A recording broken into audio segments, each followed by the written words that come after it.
Hey guys, this is Oshi and this is going to be our episode 5 reading for the series House of the Dragon. And oh boy, what an episode it was!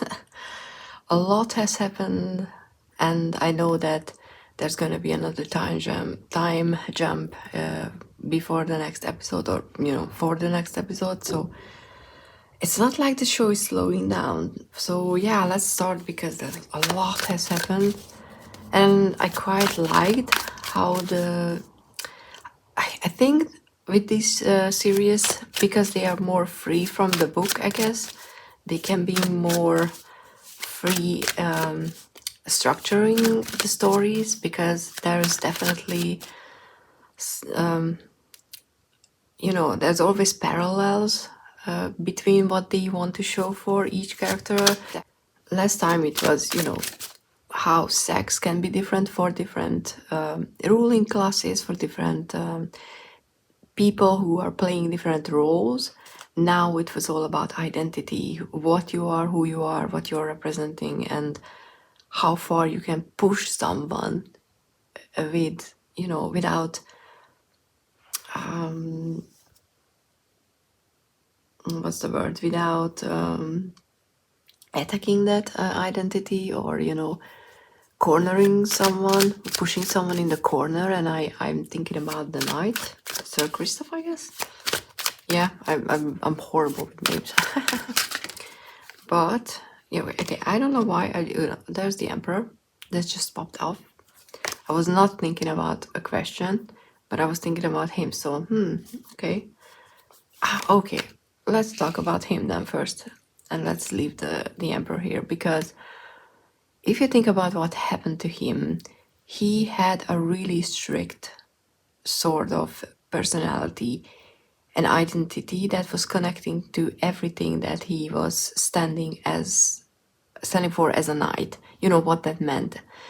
And I can, I guess, relate or have an easy understanding on these type of characters, because I read a lot of fantasy stories where knights are struggling with this exact same thing. When they swore to protect, and they swore chastity as well, here as well. And then there's come love, there comes something that will challenge that, and they will fail because they are freaking human beings. But in this case, the tragedy is that he couldn't find a way to forgive himself within the structure that he was forced to play with. Because, his solution to the problem, as in being with the princess and, actually having sex, would have been leaving everything behind, but, marrying her and living a life where he can play by a new set of rules that are the norm for that society. He was not ready to live outside of those rules, and you could see that, when the princess told him that it's not gonna happen, that she can't leave, which was a very, very mature response from her. And I think her empress side showed in that scene. But you could already saw, and I was kind of thinking that he's gonna leave, but I guess that he's too set in his way, because the emperor has that side that he can be, not as not reflexive, not as I can't find a word. Very responding, or adapting. He can't adapt to new situations easily. He's not a bamboo, he's a freaking oak.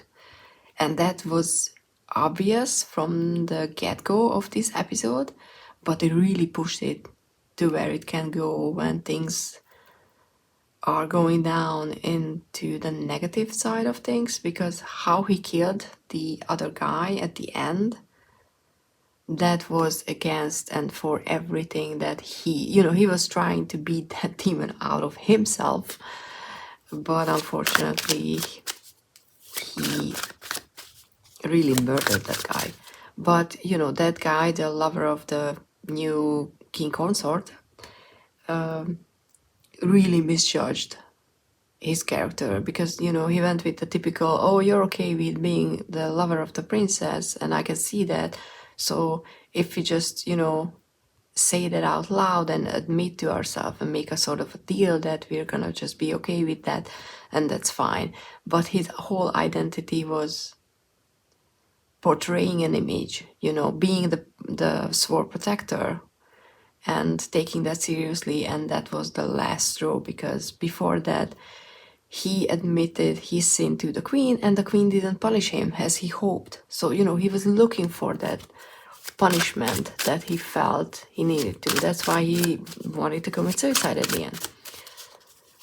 And it was interesting that the queens, I mean, I can kind of guess why she did what she wants with him, but we will pull a few cards. But let's pull some other cards for him to see, okay, what's gonna happen to him. Okay, Knight of Coins.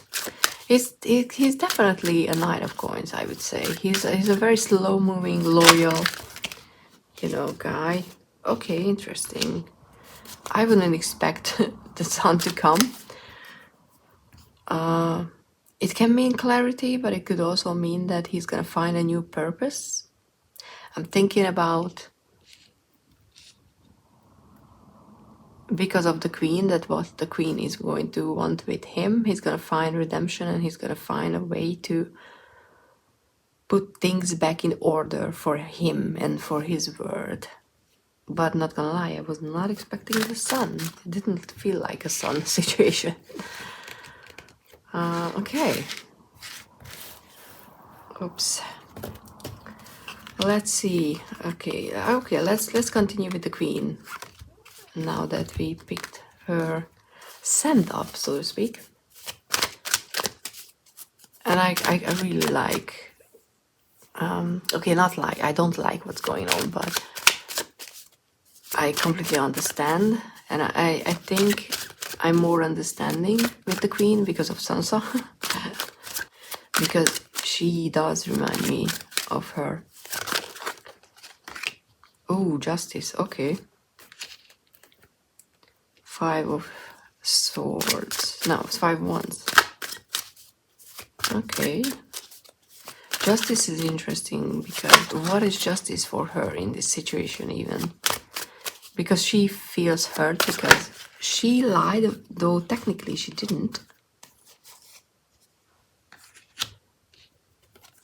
Because, the queen was asking the princess about Damon, and that was true, nothing happened there.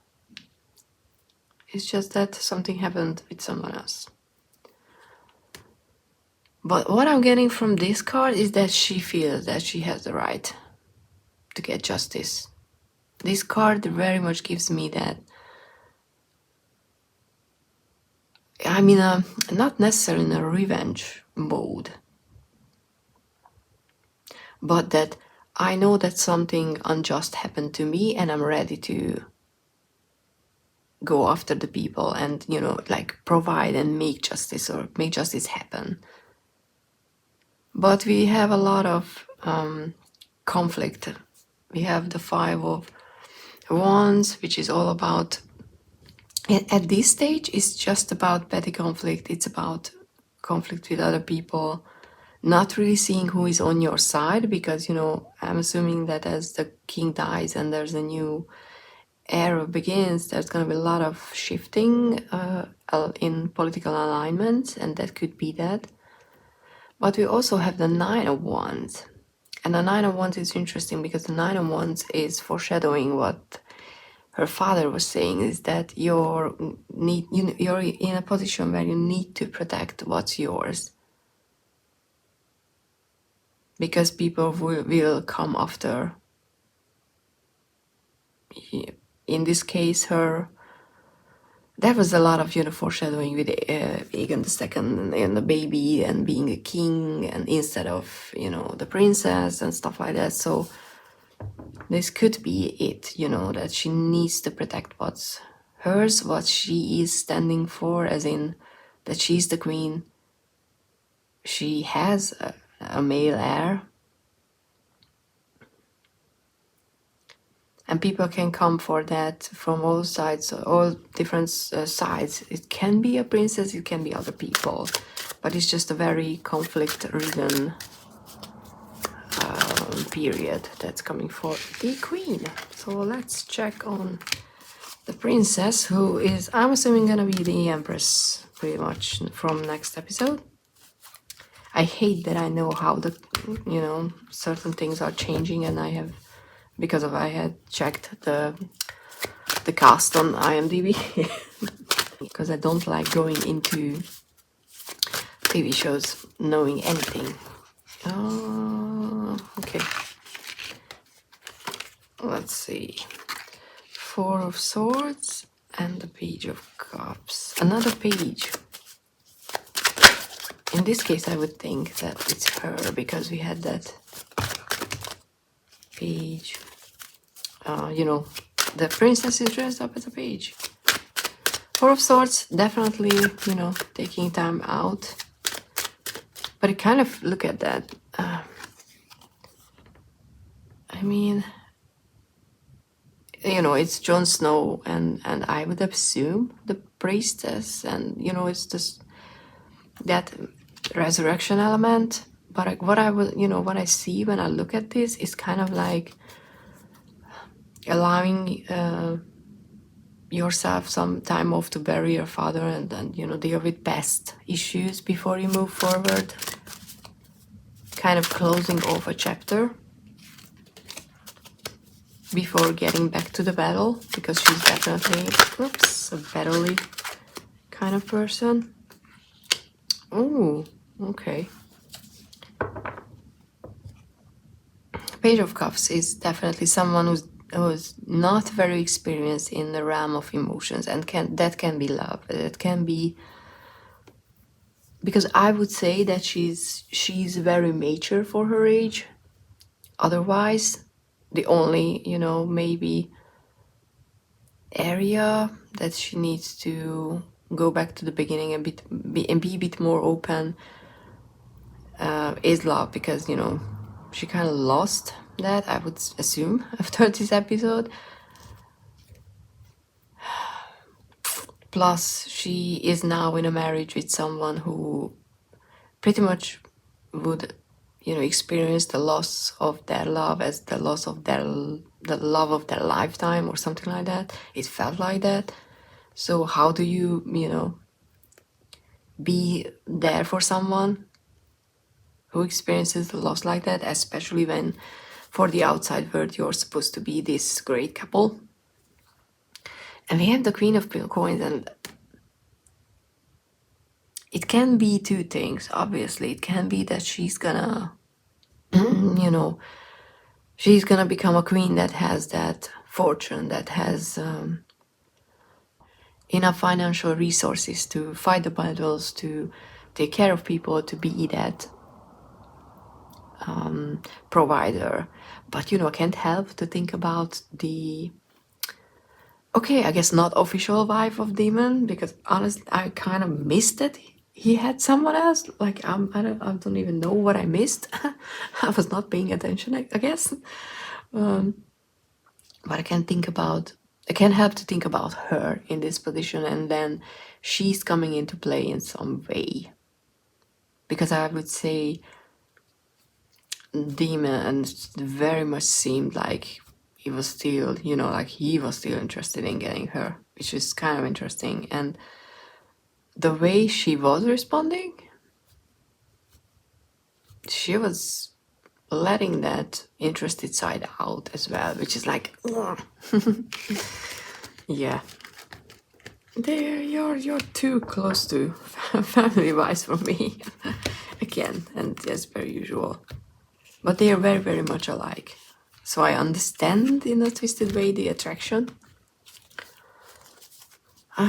Okay, no Empress for her this time, interestingly. Maybe it's because now that she's the Empress, we don't need to see her as one, because we already know that she's the Empress. Okay, 3 cards for Demon. Let's see. Oh, look at that.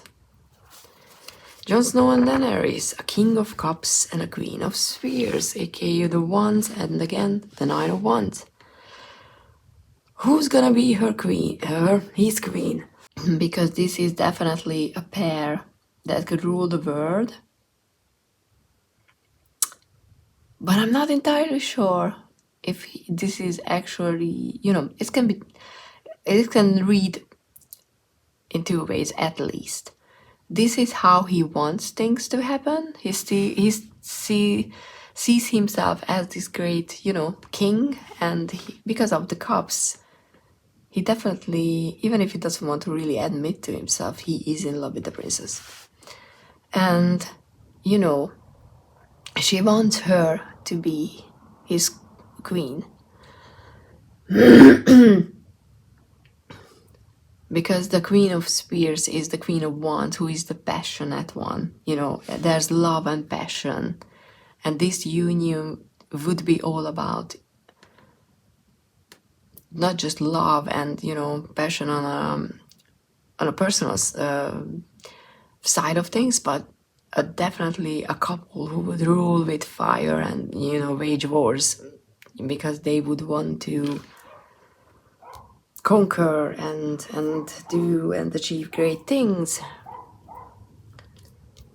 Which was kind of, it was a theme that came up with the dying king. He was like, oh, how will people remember me? And then his servant was like, maybe someone who kept peace, and that's a good thing. And then he was like, oh, no, but I'm not going to be a conqueror. And I'm sorry, but as a human being, I cannot be empathetic to that need of wanting to be big through other people's losses and stuff like that. So yeah, you're not a good ruler in my eyes if all you care about is how many territories you claim and how many people you kill, because woohoo, I don't care. You're a great ruler if you can keep peace in the land, because that requires so much more effort and care and intelligence than just waging wars. My opinion, not the tarot card's opinion, just mine.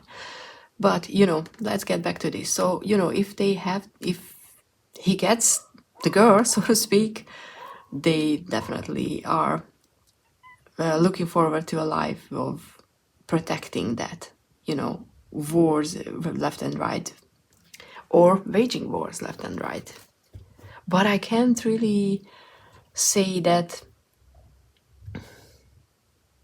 this is just his fantasy, or if there's even a remote chance for this happening. Especially because I know that this is snow, but I kind of, when I looked at the card, what I was thinking about is stars, and what you hope and wish, and what the star card entails. And there's a difference between the two of them, because he's in the dark, she's in the light as well. A very, very interesting pairing. Otherwise, I would say this is a great TV show couple. But it's trouble as well. So, and like I said, it can be that this is someone else and not the princess. That he's gonna find someone.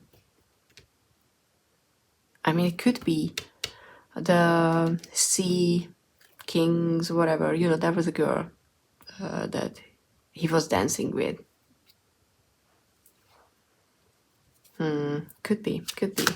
We'll see. Okay, let's see. Who do I want to check next? Or what do I want to check next? We checked the princess, the queen, demon, the knight. Okay, let's check the queens and the... I'm not gonna call her empress yet. But the princess is relationship, because that's an interesting one now. I guess for them to be friends is over. I think we reached that point. I mean, it was nice while it lasted for about 5 minutes, but okay, I'm gonna pull a few cards on that and then pull cards for the next, unknown part. Okay, interesting. The Lovers and the Chariot. Why does this tarot deck keep thinking that they are a good match? Not like romantically, but as in that they can love each other and have a relationship like that. Interesting. Even though The Lovers is not just about that, it's about making a choice, an ethical choice, and it can be on either side of them. Because I was thinking about, when I was watching the episode, that now that the queen knows what happened to her, that information was only dangerous until or before the actual wedding happened. Now that she's wed, the claim that she's, not, she wasn't perfect for the wedding, it wasn't in perfect condition, it's no longer hold as much weight as it did before. So it's not like that she can use it to blackmail anybody. She can definitely use the knight, and I do think that she will. It just depends on what. But there is definitely, it can be that she or them, that they gonna fail at making choices for the right reasons, and then there's gonna be consequences of that. We also have the Chariot, which is with the dragon, and it's moving forward, but it's kind of feeling like that power that the dragon brings in. It's very, very interesting, because normally I would say that you find someone that you can work well with, or you make choices that are good for you, and then you start moving forward because of that into the right direction, because you balance things out. And it might mean that they can find a way to work together for the land, because the queen is completely ready for the princess to be this big monster who wants to destroy her life. I would say she's projecting a little, but in this position, who would say what's real and what's not? But if they can find a way to work together, they can move forward and with ruling and with being in power, and this could lead to an Ace of Wands moment, which is a creative, passionate beginning. But in this case, I would assume, or not I would assume, I could easily associate this one with the beginning of a war. So it's interesting that, this could read as making bad choices, getting the dragons involved, and waging wars against each other. This is one of those spreads where, when you're not having a conversation with people you're actually doing readings for, it can go into several different directions, which is, in this case, I would say it's okay, because we're not doing readings for real people. But it's quite interesting. And let's see something for the future. Just something that's important for us to know. I'm honestly curious how this show is gonna end. Not in a longer term, just in, for the season. Okay, we have the Strength, and again, can't help to think about the Knight, Sir Christoph, whatever. Because Brie was standing up and embodying all those qualities that he is. She was, I would say, a little better on the side of more flexible. That was the word that I was looking for earlier. Not reflexive, flexible. That was an X in somewhere. So he can, I would say that this could be him. And, maybe the Lannisters. Okay, someone who's representing Strength. 9 of Coins, or is just... it could be that Strength is required, but, a good place, an independent place, can be achieved. And as for the realm, for the kingdom, that could mean either winning wars or not getting into wars or something like that. Okay. Well, it's very interesting, because if this is Sir Christoph, then, you know, we obviously have financially independent and, you know, just being where you want to be and living in a good place and finding even love, or making, not even necessarily finding love, making ethical choices again. So if it's him, which kind of makes sense to me, to be honest, right now, it suggests, I think this would be an expansion on the sun card, how he can achieve that sun position. For him, that would be getting back into a place where he can make those ethical choices that are aligned with his value system, because he really deviated from that, and that was his tragic downward spiraling that we were able to witness in the episode 5. Okay, I'm gonna stop. This is very, very interesting. I really enjoyed the show. And yes, there's gonna be Interview with the Vampire TV show, and I'm thinking about doing that in a similar way. I don't have a vampire tarot deck, so if you have any decks that you know that I might have or have, please suggest a deck to me for that TV show if you can. I would very much appreciate that. And thank you so much for being here. See you in the next one. Bye.